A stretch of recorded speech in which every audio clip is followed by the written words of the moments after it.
physical, but not outside their style. Because the Rangers, they're not a power team. They're also not, a super agile team. So it's they've got a good mix going on right now of being able to skate with and tough and what's the word I'm looking for here and step up to the Canadians. So they're doing a lot better than I thought they would. Yeah, and it really didn't seem like they were adjusting. It looked like Vigneault was getting out-coached. In the certainly last game, this game, yet to see. It looks like they're adjusting a little bit more. They did change up some of their lines. They brought in Buchnevich. I'm not really sure how to pronounce that name. Too many names that are difficult to pronounce, and we apologize if we butcher them, which we certainly will. Oh, definitely. And, he was falling back on dump and chase hockey, which I hate. I don't think it's effective, and I think the advanced statistics back that up. It's better when you carry it over the line, and I saw a ton of dump and chase hockey in the previous two games because the Rangers just looked like they were, not in it. And, well, that's all they could do. They were, like I said, they were being outskated. Montreal was a lot faster than they were. They were being overpowered. So the only thing they could do is get it off their stick as quick as possible and hope that, it bounces their way. Well, I mean, that's what they were trying to do, but once it's not working, you have to try and switch it up and have more creative ways of carrying it over the line and holding on to it while you can get a change in. They were getting across the line, and immediately AV was calling a change, and then the Habs would get the puck as a result of that change, and then they'd spend that entire shift in the Rangers' zone again and rinse and repeat over and over. It seems to me like they were playing like come from behind football. Like you're in the fourth quarter, you're down 21, so your quarterback's just got to chuck it up and hope that it lands. That's what it seemed like to me. Right, and I have to be honest, I couldn't watch last game. I watched highlights. I was driving back from, spending time with family for Easter. But even in game 2, when they were winning most of the game, they were still, doing that, and it just did not seem necessary. They looked like the team that was chasing the winner. Yeah, and at times in that second game when they were, they were only up by one goal, it looked like they were just trying to hold on to the win instead of continuing to play hockey. And in my opinion, that's one of the worst things you can do is just try and hold on rather than continue to just play. I disagree. That's why the Falcons lost the Super Bowl. You run the ball. You play not to lose. When you're ahead, you play not to lose. If you're ahead by that much, if you're ahead by one goal or... One goal's a lot in hockey. It's not a lot. The biggest deficit change that happens most frequently is actually 2 goals. 3-1 becomes 3-3 very quickly, and especially in the last minute, that's where you're against what is basically a power play with the goalie. When they pull the goal, yeah. Yeah, and in that sense, it's okay to play a bit more conservatively. You certainly don't want to give up an easy goal, but they were doing that with 5 minutes left in the third, and I think during that time when there's still a goalie in net, you have to just play hockey and just keep the puck in their zone. And I'm all about slowing it down. If you have the lead, then that's how you lose in hockey. No, because they just weren't doing it right. No, I don't ever see it happen successfully with a 1-goal lead, because in the first game, that's not what they were doing. They kept playing, and they won that game. And then they actually, scored a goal on an empty net, which is always fun. Also, the Rangers' power play has been hot garbage. They are 0 for 10 coming into the game, and I think they are now 0 for 12, or they're 1 for 12. I don't think they scored during a power play this game. I know the first goal was not a power play goal. I don't think the second one was either.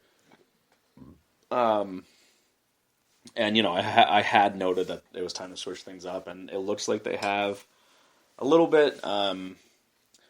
And, it's not all on coaching. The players certainly have to take some of the blame, too. They showed, no fire, and they looked like a team that didn't really care about winning. You had Nash, Miller, Kreider, Hayes, Zibanejad, all pretty much disappearing so far in this series. And you can't have your top guys just being absent. You need those guys, and the only player that seemed to stay consistent is Zook, and he can't be the only one. And Henny. Lucky for the Rangers, they have Henrik Lundqvist. Oh yeah, well that's a given. That is certainly a given. Lundy is just standing on his head for half these games, trying to make up for the Rangers holes in their defense and in their transition. Imagine how bad they'd be if they had my goalie, Kari Lehtinen. They'd probably be in a similar position out of the playoffs. Way out of the playoffs, yeah. And you're talking about their top guys not showing up. It's even worse when the other team's top guys do show up. Mm-hmm. Alexander Radulov, he's got 5 points in the series, 2 goals, 3 assists. He got one more this game. And he added to it, yeah. So I think only one. They only scored once, so yeah. So far. Yeah. He's actually one of the top performers in all the playoffs. So when your top guys don't show up and your defense doesn't stop the other team's top guy, well, not necessarily the top guy, but one of the top guys, it's going to make for a bad series. So should the Rangers fans be worried about this series? Oh, absolutely. Canadians are a very good team. And they have just a ton of talent. Carey Price is amazing. He is on equal footing with Lundqvist. Is he the best goalie in the NHL? Because a lot of people say he is. Even a lot of Rangers fans are saying they're facing the best goalie in the NHL. It's not possible. The best goalie left, the best goalie. It's possible. I think he's got a lot more defensive help than Lundqvist does, and Lundqvist is, as unfortunate as it is, he's getting older, and the window is closing. So I'm hoping they can make a push because they don't have that many years left with him, and the King deserves to hoist the cup. Now, one thing that we've touched on is that they're not playing as physical. They're not as physical of a team as Montreal is. And one of their more physical guys is Steve Ott. Is he just too physical for the Rangers to constantly play up to his physicality? He's one man. Yes, he's very physical, and it certainly can affect things, but the most physical team isn't always the best team. Last year when the Rangers faced the Penguins, we out-hit them. I think it was almost like 2-1.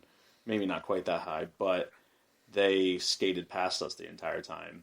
In this case, it could be a difference maker because these teams have much more parity. Because didn't the Rangers lose their top two physical players from last season? I don't know as much hockey as I would like to, as much as I would like to know it, but didn't the Rangers lose quite a bit from last season to this season?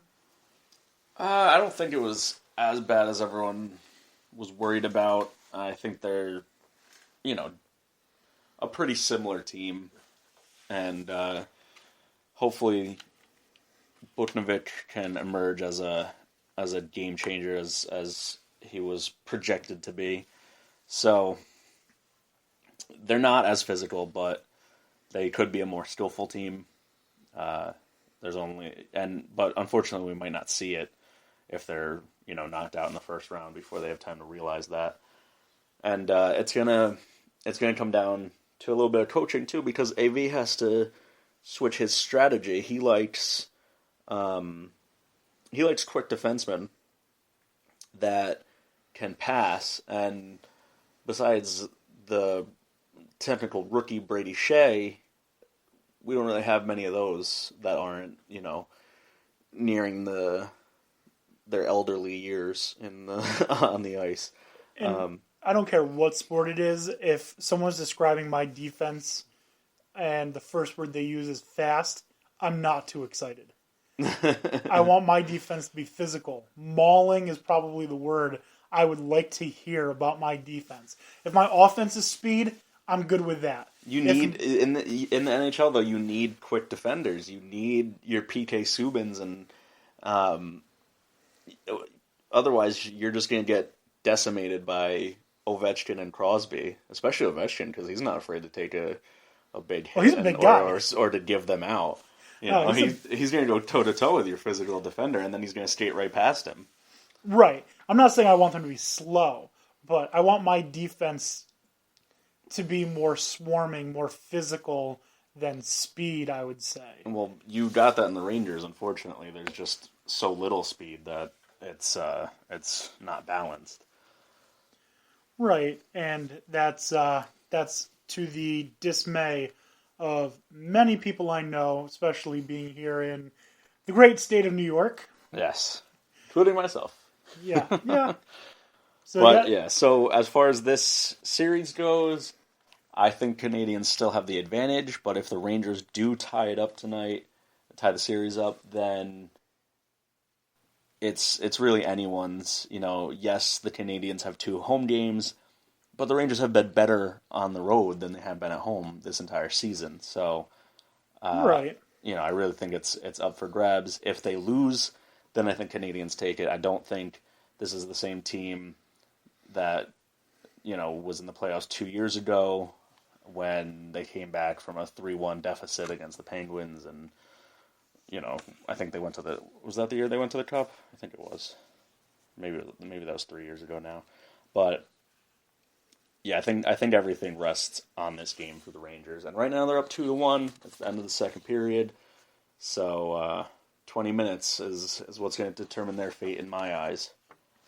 Yeah, and I somewhat agree, but I also very much disagree because I've seen the Rangers be horrible at home. I've also seen the Rangers be really bad in Montreal. I think they're like 1-6 in their last 7 games in Montreal. That's true, but I don't. That could be anything. I don't really think that it's anything special about Montreal. I think that's probably just an outlier of luck and scheduling. Maybe. So, what is your prediction? Who wins the series? Well, I have to go with the Rangers. They're my team. Okay, what does your head say is going to win the series? My head probably slightly leans for Montreal, unfortunately. But it really is anyone's series. They're similar teams, and I think anyone can take it, assuming Rangers win tonight. I as well think it's going to be the Montreal Canadiens who win this series. So, that being said, we have 7 more series to get to.